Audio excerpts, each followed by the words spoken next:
I got some fluffy hair today because I was mountain biking a little bit. I'm doing a beer today that's just unlike anything I've done.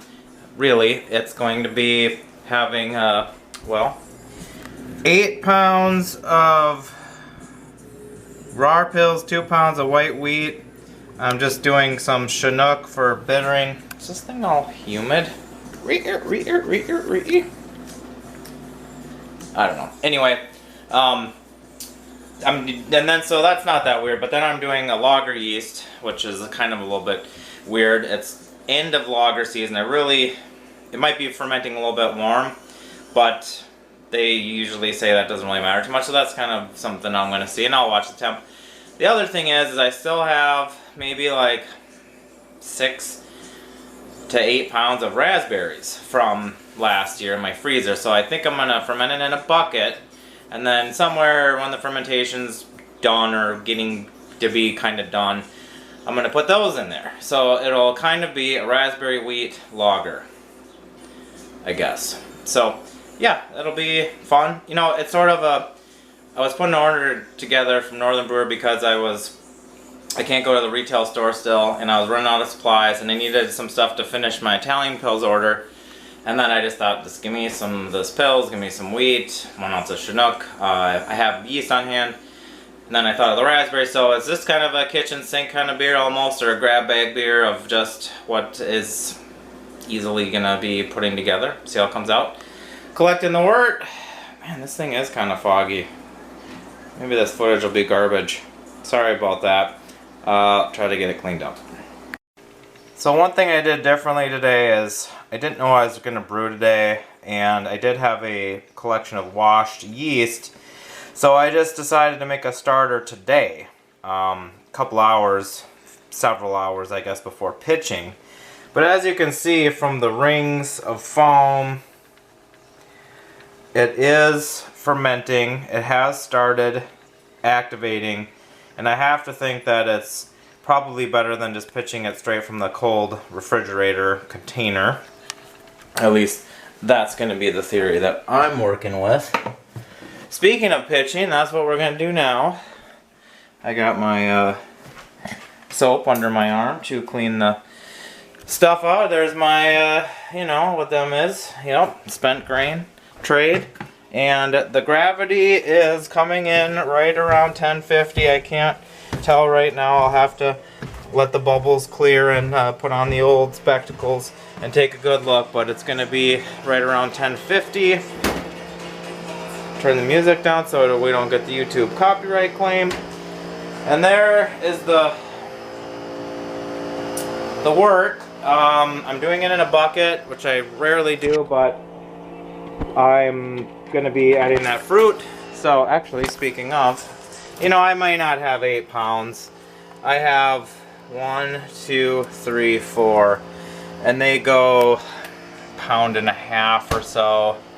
I'll weigh it, I suppose, but maybe it'll be like 6 pounds. So not a heavily fruited beer. If you're really trying to do like a fruited mead, for example, you want 2 to 3 pounds per gallon, something like that. But anyway, smells good to me. And actually, if you have any comments, if you think that making a starter even 3 hours before pitching is useful, usually I do it the night before. Like I said, it was kind of the forecast was unclear. It was kind of rainy. It was going to be rainy. I did a little biking, and then I just thought, you know, let me just knock out this brew day. But it smells good. All right. Here goes nothing. Hopefully a new beer is going to be born. Maybe we won't even pitch the stir bar today. No, we didn't. We nailed it. You know, another thing is probably the temperature range for this yeast strain is 45 to 55, something like that. This room is like 60.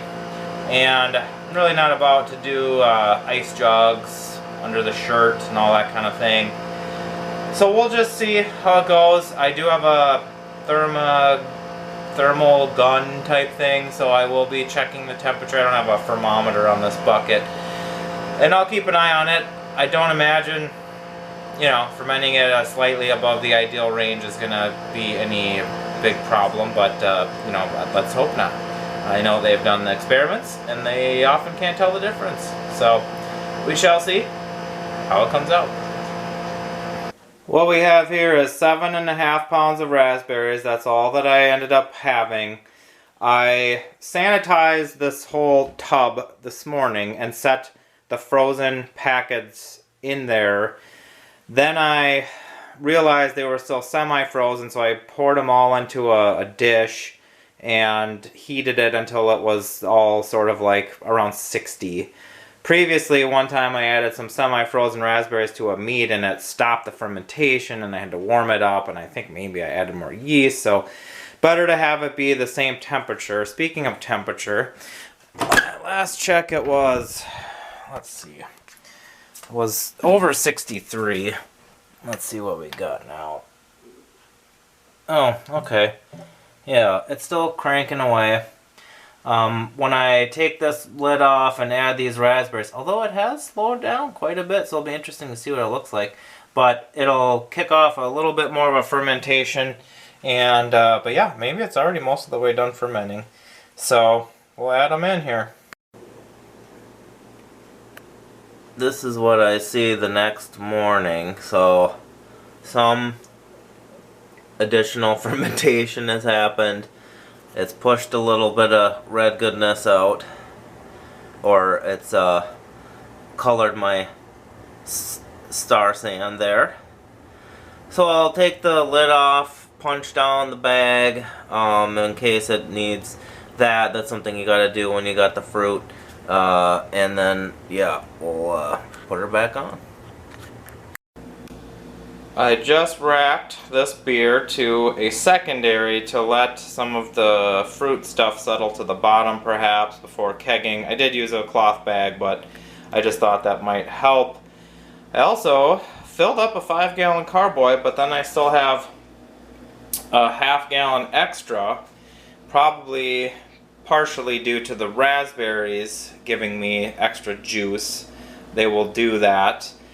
It's reading at 1.008 right now, and that's not too surprising for a regular beer, but it also has, like I said, some of that raspberry juice added, so that will dilute it a little bit. I suppose what I could have done is let the beer finish fermenting, take the final gravity reading at that time, then add the fruit, but I'm not really that concerned about it. There's probably also formulas I could use for how much fruit, what kind of fruit, how much volume, etc. But again, don't really care. So let's see what it tastes like. You can one hand pour it into this little glass. I haven't got it much of a taste. It's an interesting color. It looks more like a fruit juice. I get a little bit of raspberry on the nose.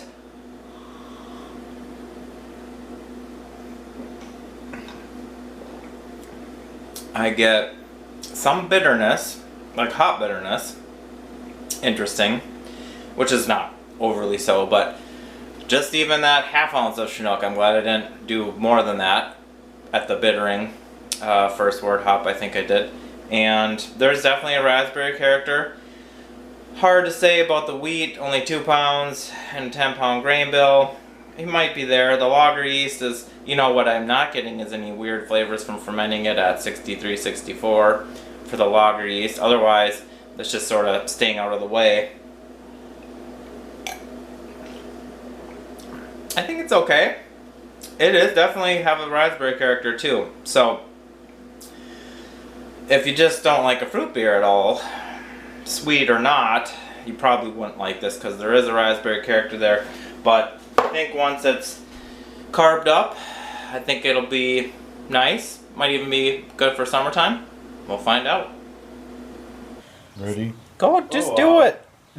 All right, raspberry wheat lager is on deck. One of the reddest beers you'll see.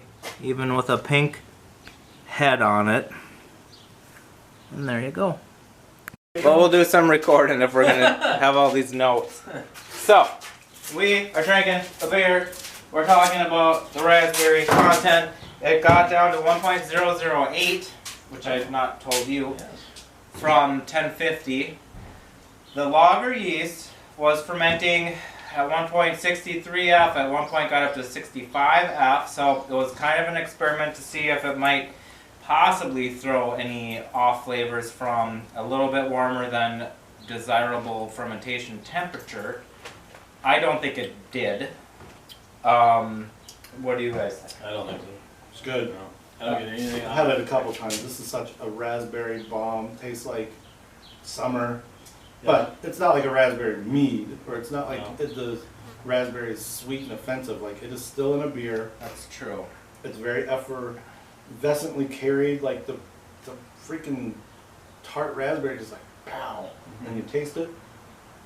That's an interesting point, because when I do have a raspberry mead, which I've made twice, and I've had other lots of berry fruit meads, I want them to be sweet. If it was like this, it would annoy me, and I wouldn't like it. If it was a dry, honey fruited mead that was dry and tart, I wouldn't like it. But you're not going to want, I mean, this isn't whoever's had the New Glarus fruit beers, which are great, but they have a lot of sweetness to them, a lot of rich fruit flavor. It's almost like those meads we're talking about, but this is not that. This has got the tartness. Yeah, it's tart. It almost goes into like a Berliner Weiss kind of realm, but not nearly as, just riding the tartness of the fruit versus the tartness of lacto and blah, blah, blah, blah. The dryness level of it. Yeah. It's almost surprising that it's fermented with a clean lager yeast, that Que Bueno, because like I just think that the raspberries are coming in here and like doing a really cool job of doing new things with what would have just been a wheat lager. That's what you're saying, right? It would have been a wheat lager. Yeah, it was 8 pounds of pills, 2 pounds of wheat. Like I said, 1050 to 1008. That's an interesting point, is that the raspberries almost work like a souring agent or a tarting agent without using bacteria or another process that would give it. I think it's really nice. I don't think the fruit flavor is over the top. It would be interesting that you said it's a wheat beer, but you got only 2 pounds of wheat, 8 pounds of pills.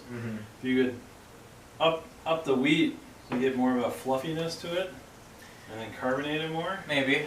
I mean, that would really make it like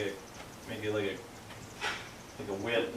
Like a wit's supposed to be kind of fluffy. Make it like that. Do you think this level of raspberry treatment, this is all I had left at the time, but it was basically, if I do some rudimentary math, it was 1.5 pounds per gallon, which is a little on the low side for a mead.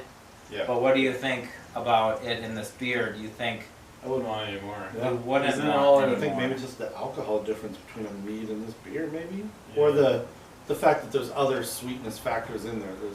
There's malt.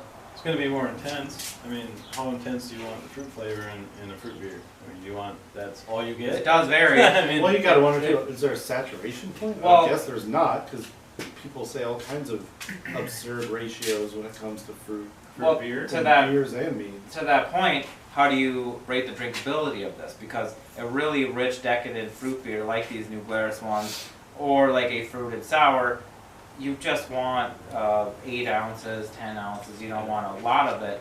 And this one to me is maybe slightly more drinkable than some of those beers, but it still has kind of a unique flavor. I just don't. How do you rate the drinkability of it? I have no idea what the science would say, but I want to think that there's something about the way that you put these in during fermentation versus, I'm going to go out on a limb and think that New Glarus and a lot of other fruit beers are in secondary. Probably. I could see that. Yeah, I don't know. Now you're drawing a really... If you had a raspberry tart from... That's what it's called, right? Yeah. Yeah, from New Glarus, like, they are noticeably, like, dry here versus, like, pretty sweet there. Oh, yeah, it's pretty sweet. But you can taste a lot of the common factors. The raspberry... It's like a sour brown ale that has, like, a lot of residual sweetness somehow, and then the raspberries give it a rich... It's not particularly tart. I don't know about when I added them, how much of a difference that makes. I just do that because I like there to be a little bit of alcohol in the beer or mead when I add my fruit. That's just sort of my own weird thing. I know some people will just put it in on day one, and that's fine. And some people will put it in, like you're saying, like post fermentation, and then they'll add fruit and let it age. So there's. I think this is great. If anybody's got access to raspberries, I'm sure you could do commercial, but I think a farm or an orchard, I would make this summer. I think you should make this. I mean, you can buy pounds of frozen. You basically made a raspberries, rosé beer. I think we talked about this because rosé is now this rosé. category that is very wide. It's like, is it a beer? Yes. Is it pink? Yes. How did you get there? It could be hibiscus. It could be sour cherries. It could be all kinds of ways of making it. You kind of made. Oh, that's what we called this. We called it a hazy rosé We did. when we tasted this last time. Rosé. As you saw from the hazy. pouring shot, it's pretty red. It's probably the reddest thing, that reddest beer that I have made, and that's the raspberries. It was an experiment. It's another one of my, in the line of, hey, let's think about what might work, and let's give it a try, and let's document the process, and then let's just figure out if we think it, if we like it or not. And usually it comes out okay. You're low risk. Yeah, my low risk experimenting, that's right. Yes. Alright, well, thank you guys for tasting it. Thank you guys for watching. Catch you later.